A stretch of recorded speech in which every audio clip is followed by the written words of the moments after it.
Hi, this is Rajesh Sharma.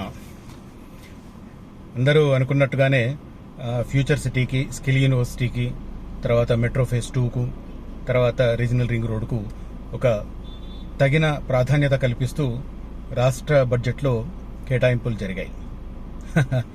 సరే, అది చెప్తాను. ఈ మధ్యకాలంలోనే కాదు, ఎప్పుడైనా రియల్ ఎస్టేట్లో చాలా సంస్థలు వాళ్లకున్న అడ్వాంటేజెస్ని హైలైట్ చేసుకుని ఇన్వెస్ట్ చేస్తే బాగుంటుంది అని చెబుతూ ఉంటాయి. ఈ క్రమంలో కొన్ని సంస్థలు ఒక అడుగు ముందుకేసి ఇది మరో జూబ్లీ హిల్స్, ఇది మరో బంజారా హిల్స్, ఇది మరో హైటెక్ సిటీ, ఇది మరో మాదాపూర్, ఇది మరో గచ్చిబౌలి, ఇలాంటి ప్రకటనలు గుప్పిస్తుంటాయి. భారీ భారీ కటౌట్లు పెడుతుంటాయి.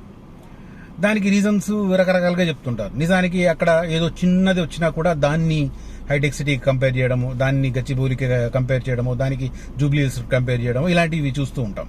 చాలా చోట్ల ఇది గమనించి ఉంటారు. ఆ మధ్య ఒక అతనైతే విజయవాడ హైవే పక్కన మామూలు కాదు, అది టూ మచ్ హైప్ పెట్టారు.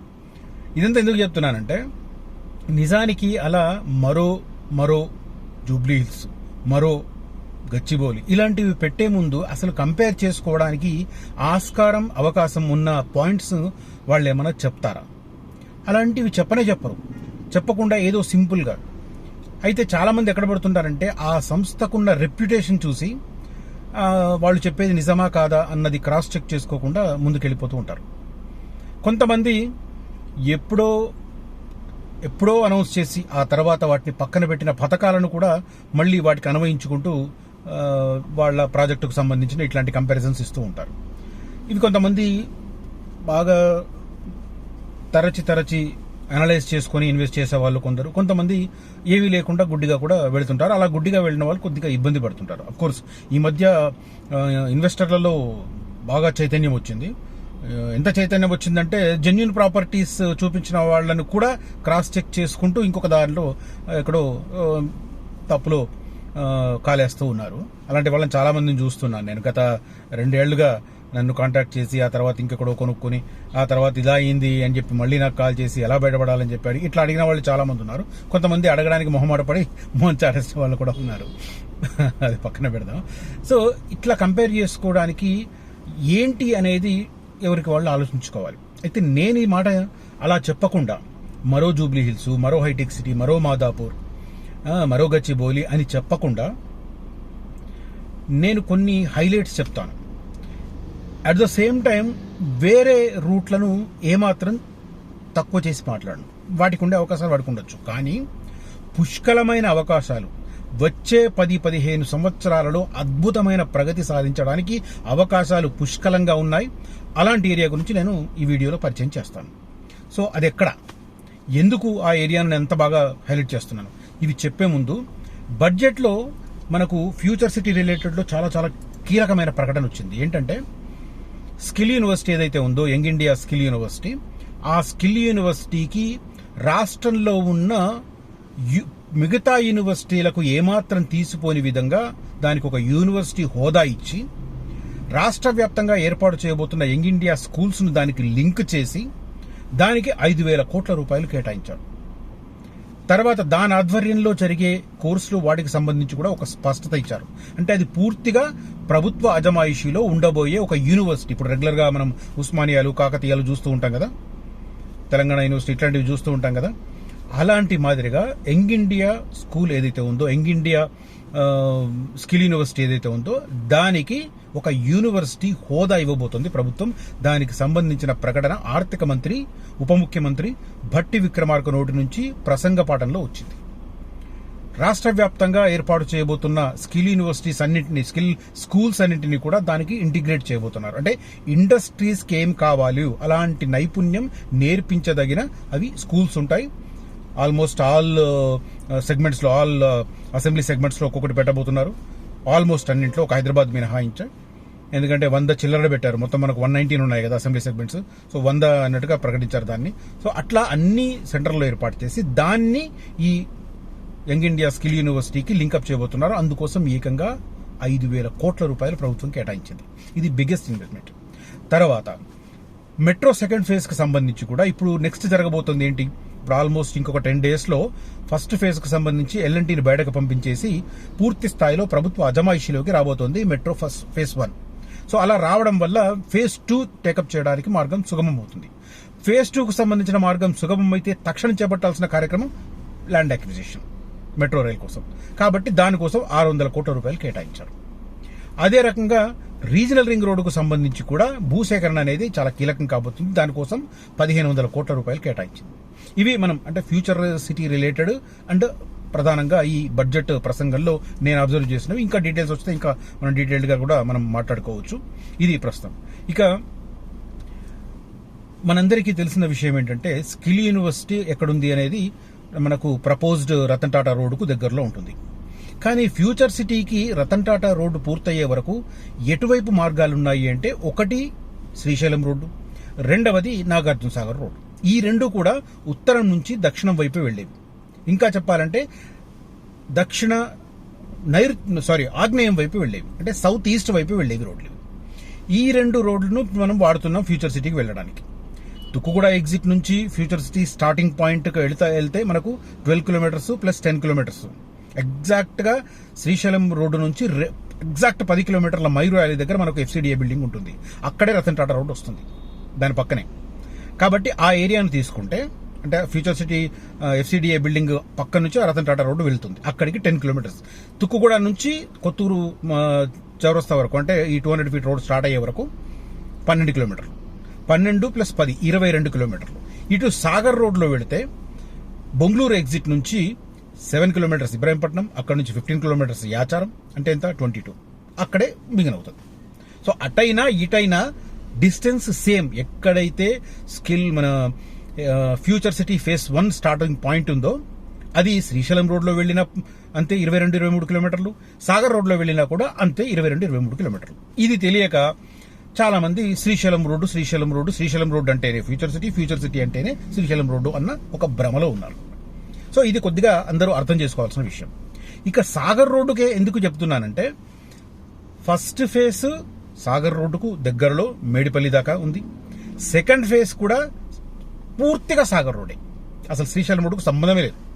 ఫస్ట్ ఫేజ్ కూడా అంతే. ఫస్ట్ ఫేజ్ కూడా 10 కిలోమీటర్లు శ్రీశైలం రోడ్డు నుంచి వెళ్ళిన తర్వాత స్టార్ట్ అవుతుంది.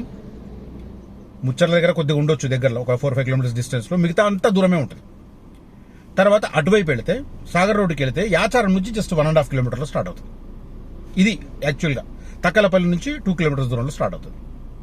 కానీ సెకండ్ ఫేజ్ యాచారం దగ్గర 820 ఎకరాలు సేకరించింది.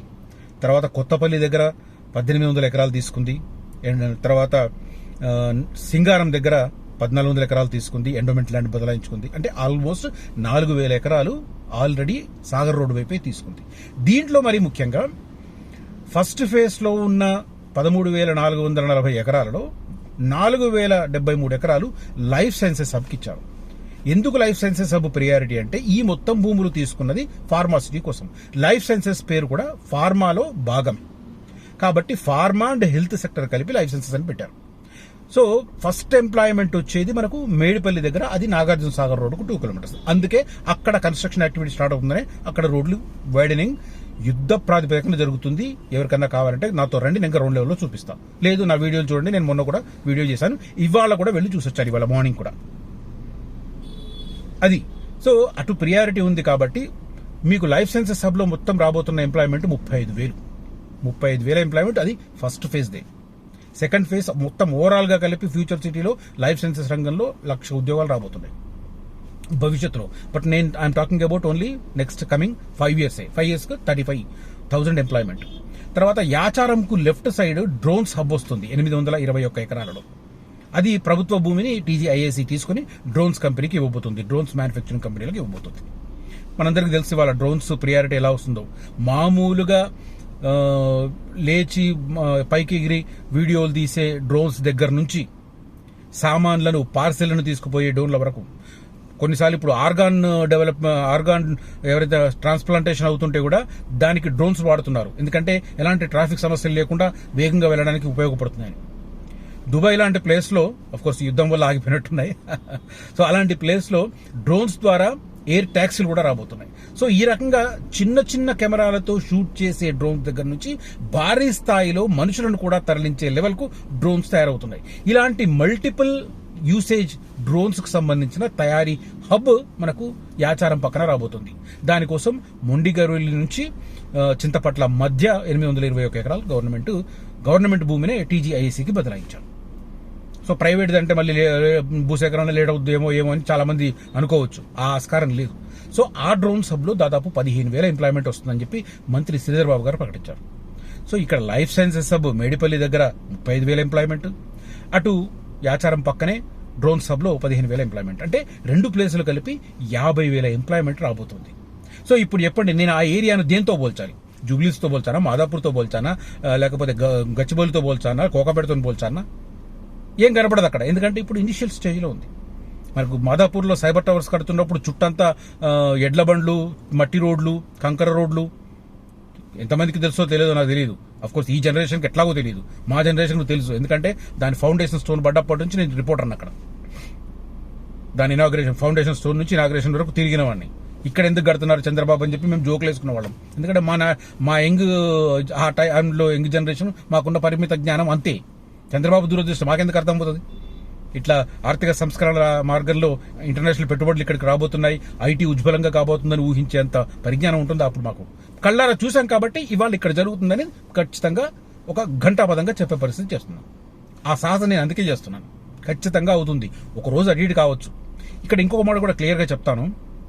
ప్రభుత్వం మారితే అని చాలా మంది క్వశ్చన్స్ చేస్తుంటారు. నేను పదే చెప్పినా కూడా క్వశ్చన్స్ చేస్తుంటారు. ఇప్పటి వరకు ఏ ప్రభుత్వం మారినా ఎవ్వరూ ఏది రద్దు చేయలే. మీకు ఉదాహరణ చెప్తాను. ఇప్పుడు ఫస్ట్ ఫేజ్ 13,000 ఎకరాలు ఉంది కదా, 13,000 చిల్లర. అది సేకరించింది ఎవరు? కేసీఆర్. 2016 నుంచి 2018 మధ్య. 2018లో ఎలక్షన్స్ ముందుకు రాబోతుండటంతో కాంగ్రెస్ నాయకులు ఎలర్ట్ అయ్యారు. ఇవాళ మన రేవంత్ రెడ్డి గారు కానీ, తర్వాత ఆ ఏరియాలో ఉన్న కాంగ్రెస్ నాయకులు కానీ ఆ భూసేకరణను వ్యతిరేకిస్తూ విచ్చలవిడిగా ధర్నాలు చేశారు, విచ్చలవిడిగా స్టేట్మెంట్ ఇచ్చారు. మేము వస్తే అది చేస్తాం, ఇది చేస్తాం, రద్దు చేస్తాం. లైక్ ఇప్పుడు కేటీఆర్ ఫ్యూచర్ సిటీని రద్దు చేస్తానని చెప్పి ఇప్పుడు చెప్తున్నాడు కదా. ప్రతిపక్షంలోకి వెళ్ళిన తర్వాత ప్రతిపక్షంలో ఉన్న వాళ్ళు మాట్లాడేది అట్లాగే. అధికారంలోకి వచ్చాక అధికారం గవర్నమెంట్ యాక్టివిటీ ఎలా ఉంటుందో దానికి అనుగుణంగా ముందుకు వెళ్లాల్సిందే. ఎవరైనా అంతే. ఈ మోడల్ నేను చంద్రబాబు గారు ఉన్నప్పటి నుంచి వింటున్నాను. రాజశేఖర రెడ్డి గారు వస్తే ఐటీని పక్కన పెడతాడని మాట్లాడారు ఆ రోజుల్లో. ఆ తర్వాత తెలంగాణ వస్తే హైదరాబాద్ అయిపోతుందని మాట్లాడారు కొంతమంది. ఆ తర్వాత రకరకాల ప్రయోగాలు. ఇవాళ కూడా అంతే. ప్రతిపక్షంలో ఉన్న నాయకులు మాట్లాడే మాటలను గనక పట్టించుకుంటే అంతే. వాళ్ళ అధికారంలోకి రావడం, వాళ్ళ మాట మారిపోవడం. సింపుల్. కేసీఆర్ ఉద్యమం నిర్వహించినప్పుడు రామోజీ ఫిల్మ్ సిటీని దున్నిస్తా అన్నాడు. ఏమైంది? సీఎం అయిన తర్వాత వెంటనే రాజగురువు అని పోయి రామోజీరావును కలిసాడు ఆయన. అధికారంలో ఉన్నప్పుడు ఒక రకంగా ఉంటారు రాజకీయ నాయకులు, అధికారం లేనప్పుడు ఒక రకంగా ఉంటారు. ఎందుకంటే అధికారంలో ఉన్నప్పుడు సంపాదించుకోవాలి కాబట్టి ఆ సంపాదించుకోవడానికి ఆ కంపెనీలతో ఖచ్చితంగా కలిసి పనిచేస్తారు. తర్వాత భూముల పరంగా చూస్తే కూడా అన్ని పార్టీల నాయకులకు ఫ్యూచర్ సిటీ సరౌండింగ్ లో భూములు ఉన్నాయి. ఇవాళ ఒక అతను చెప్తున్నాడు, అన్ని డీటెయిల్స్ చెప్తే బాగుంటుంది, కాంట్రవర్సీ అవుతుంది, కానీ ఎవరెవరు ఎంత కొంటున్నారని ఒక అతను చెప్తున్నాడు అక్కడ ల్యాండ్స్ డీల్ చేసే అతను కనపడి. సో ఈ రకంగా ఇప్పుడు నేను ఇన్ని అడ్వాంటేజెస్ ఉన్న నాగార్జున సాగర్ రోడ్డును దేంతో పోల్చాలి? మీరే డిసైడ్ చేయండి. ఎక్కువ ఉద్యోగాలున్న గచ్చిబౌలితో పోల్చాలనా, ఎక్కువ ఉద్యోగాలు వచ్చిన ఫార్మా రంగంతో పోల్చాలనా, ఎక్కువ ఉద్యోగాలు వచ్చిన ఐటీ రంగంతో పోల్చాలనా, లేకపోతే మరో గచ్చిబౌలి అయినా, మరో కోకాపేట అయినా, మరో ఇంకో ఇటన్నా. కానీ అద్భుతమైన అవకాశాలు ఉన్న ఏరియా. అందుకోసం నేను ఈ పాయింట్స్ చెప్పడానికి స్పెషల్గా ఈ చేశాను నేను. అఫ్ కోర్స్ నెక్స్ట్ కూడా చేస్తాను. రతన్ టాటా రోడ్డు మీద ఎక్కడ పెట్టుకుంటే అవకాశం ఉంటుంది, ఆ రతన్ టాటా రోడ్డు మీద మోజు ఉండాలా వద్దా కూడా నేను నెక్స్ట్ వీడియోలో చెప్తాను. అది ఓవరాల్గా నేను ఇట్లా చెప్తే అర్థం కాదు జనాలకు. అది నేను మార్కింగ్ వేసి చూపిస్తేనే అర్థమవుతుంది, మ్యాప్ చేసి చూపిస్తేనే అర్థమవుతుంది. కాబట్టి నేను అది మ్యాప్తోనే చెప్తాను. తర్వాత శ్రీశైలం రోడ్ బెనిఫిట్స్ కూడా నేను హైలైట్ చేస్తాను ఖచ్చితంగా. కానీ ఓవరాల్గా ఫ్యూచర్ సిటీ యాంగిల్ ఆలోచిస్తే Nagarjuna Sagar road is the best. Right, thank you for watching this video. Signing off Rajesh Sharma. జై హింద్.